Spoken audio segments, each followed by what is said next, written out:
Bonjour à tous, aujourd'hui je vais vous montrer comment faire un protège-passeport ou protège-carnet. Vous pouvez l'adapter à ce que vous voulez. Pour le faire, je me suis largement inspirée des modèles de chez Louis Carmen que j'ai croisés avec d'autres inspirations que j'ai trouvées par-ci par-là, notamment sur Etsy et Pinterest. La vidéo est très longue car j'ai laissé tous les timelapses en espérant que ça vous aide. J'ai choisi de faire mon protège-passeport en cuir, comme le modèle de chez Louis Carmen. Cependant, il est tout à fait possible de le faire en faux cuir, en cuir végétal ou bien même en tissu. Peu importe le matériau que vous choisissez, l'important c'est l'épaisseur ou du moins la rigidité. Un tissu trop fin se dégradera facilement, tandis qu'un tissu trop épais, vous aurez du mal à le plier. Donc pour le cuir, faux cuir, etc., je vous conseille entre 0,5 et 2 mm d'épaisseur maximum. Et si vous choisissez de le faire en tissu, par contre, il faudra l'entoiler. Parce que sinon, il sera, je pense, un peu trop mou. Mais c'est votre choix. Le deuxième indispensable pour ce carnet, c'est de l'élastique.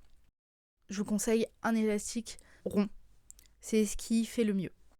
Pour la solidité et l'esthétique de votre carnet, je vous conseille de prendre des œillets. Personnellement, j'ai pris des 3 mm. 5 mm, c'est vraiment trop gros. Et j'ai également utilisé un deuxième tissu. J'ai commencé par mesurer mon passeport. En l'occurrence, il fait 13 cm de haut et 9 cm de large. Ensuite, je suis venue faire une bande dans mon cuir. J'ai rajouté 5 mm à la hauteur. Donc, j'ai fait un rectangle de 13,5 cm de haut et pour le moment, je n'ai pas touché à la largeur.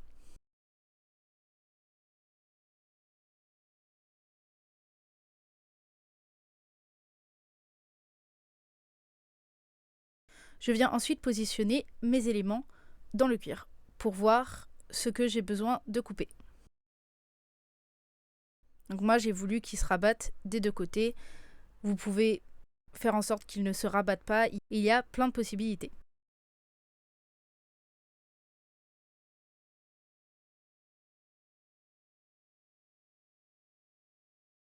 Ensuite, pour que le protège carnet soit plus durable, j'ai arrondi les coins.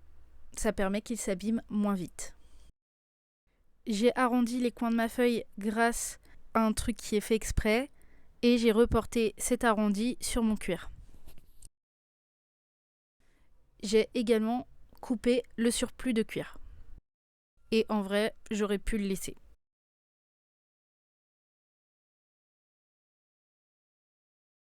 Une fois que c'est fait, je suis venue tracer une ligne au niveau où le cuir se plie.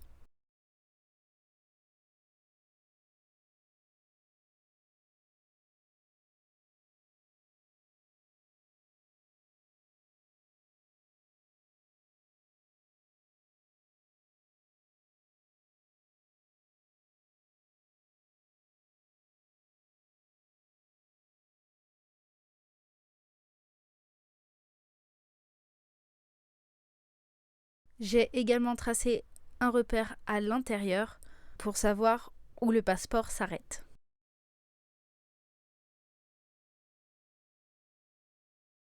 J'ai tout reporté sur une feuille et j'ai ensuite dessiné les différents éléments qui seront à l'intérieur de mon protège-passeport. J'ai fait un rabat et un porte-carte.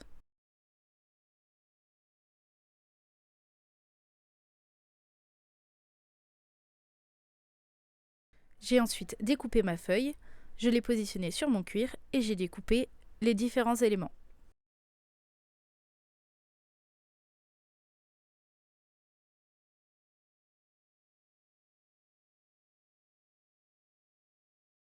Les formes que j'ai choisi de faire pour le porte-carte sont pas banales et c'est parce que je ne voulais pas de trucs bien droits. Donc j'ai fait des petites wagounettes. Et par contre, le dernier tout en bas, il sert aussi à placer des choses plus petites que des cartes.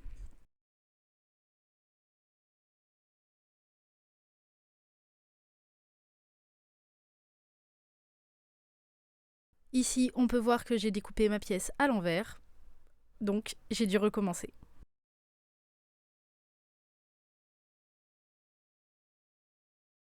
Une fois que c'est fait, je les ai placés dans le rectangle et j'ai fait quelques réajustements.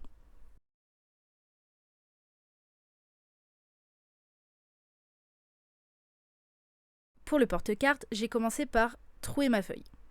J'ai ensuite reporté les petits trous sur le cuir.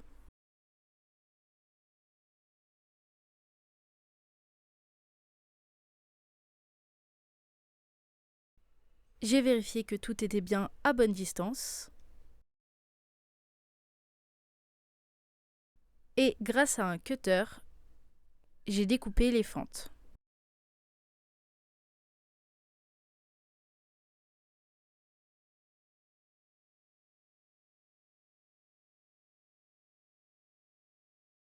Une fois que j'avais troué ma feuille, je me suis aperçue que tout n'était pas parfaitement symétrique. Donc, ce que j'ai fait, c'est que j'ai tracé un côté et j'ai retourné ma feuille pour tracer le deuxième sur le cuir.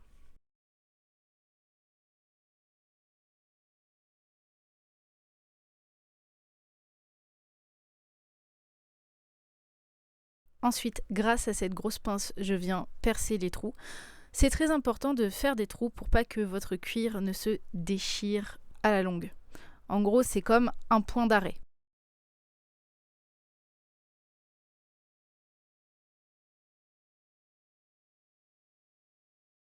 Une fois que c'est fait, j'ai pris mon cutter et j'ai découpé entre les deux trous.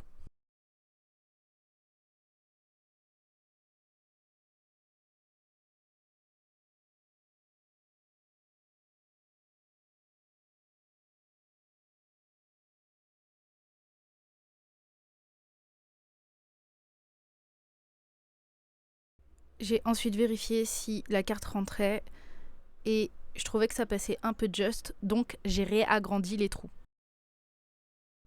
J'ai ensuite pris un tissu, n'importe lequel, ça fera l'affaire, et j'ai découpé un rectangle un petit peu plus grand que mon cuir pour pouvoir rabattre les côtés.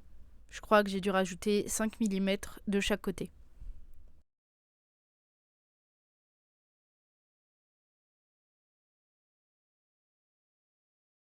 Je suis venue les rabattre au fer et j'ai finalement décidé de les coudre pour que ce soit bien plaqué.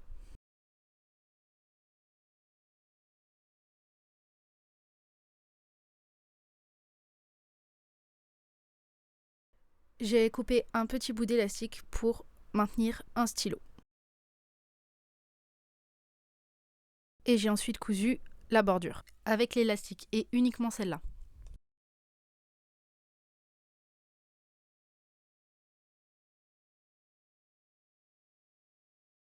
Ensuite, j'ai pris de la cire d'abeille et j'ai frotté sur les découpes pour plaquer les fibres.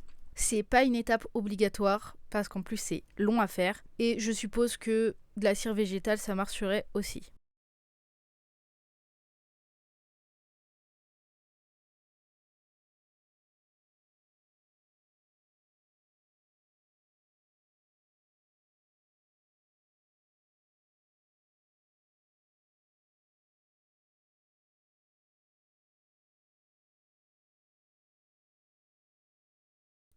Je sais pas où est passée la vidéo où je colle, mais du coup, comme on peut le voir ici, j'ai collé le tissu à l'arrière du cuir, mais seulement où les cartes doivent s'arrêter et pour pas que le cuir se soulève.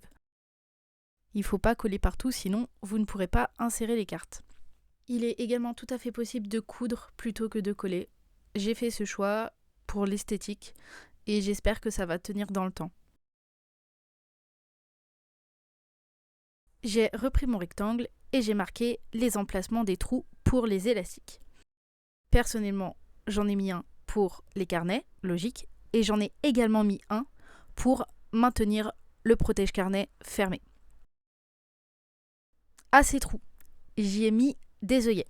Ce n'est pas obligatoire tant que vous faites les trous correctement, mais ça permet vraiment de protéger le cuir de la force que créent les élastiques parce que bien évidemment, il faut qu'il soit un minimum tendu et à la longue, ça pourrait venir déformer le cuir.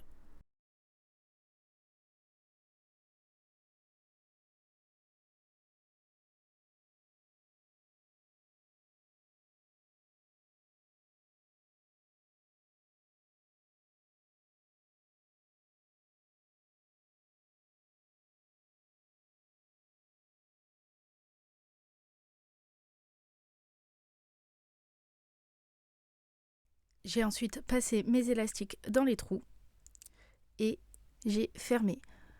J'ai choisi de coudre pour avoir quelque chose d'extrêmement plat, mais il est tout à fait possible de faire simplement un nœud. Ça marche tout aussi bien.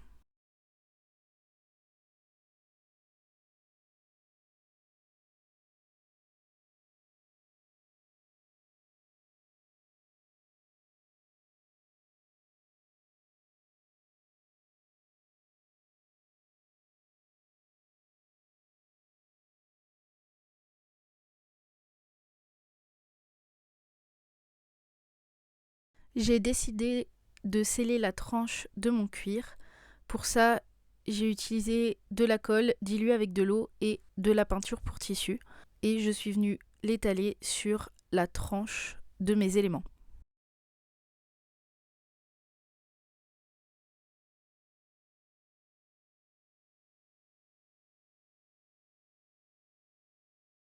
J'ai commencé par coudre la bordure intérieure du porte-carte et ensuite j'ai fait une seule couture pour tout le tour du protège-carnet, ce qui va me permettre de maintenir le tout ensemble.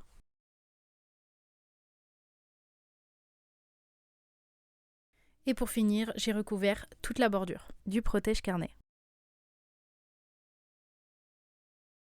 Et voilà. Une fois fini, j'ai décidé de faire une dernière chose sur ce carnet. Je voulais graver un nom. Je ne vous montrerai pas le résultat pour des raisons évidentes, mais je vais vous montrer les tests. Donc j'ai acheté des poinçons et j'ai essayé 3 choses avec. Je les ai essayés seuls, ça marche. Ça va venir enfoncer le cuir, ce qui donne un résultat très discret.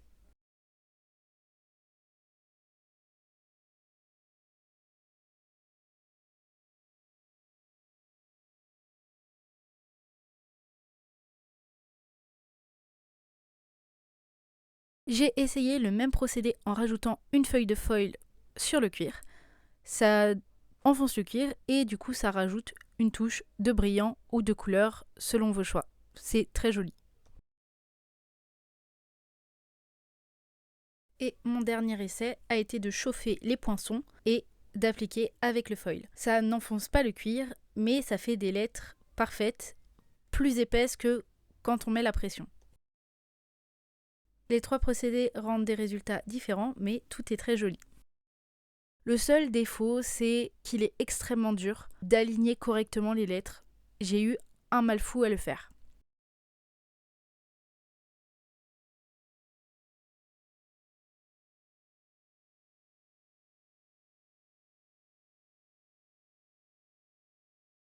J'ai également utilisé le foil avec le stylo foil. Ça marche très bien. Et le stylo foil tout seul, sans pression, ça ne sert pas à grand chose. Avec un peu de pression, ça marque quand même le cuir, mais peut mieux faire.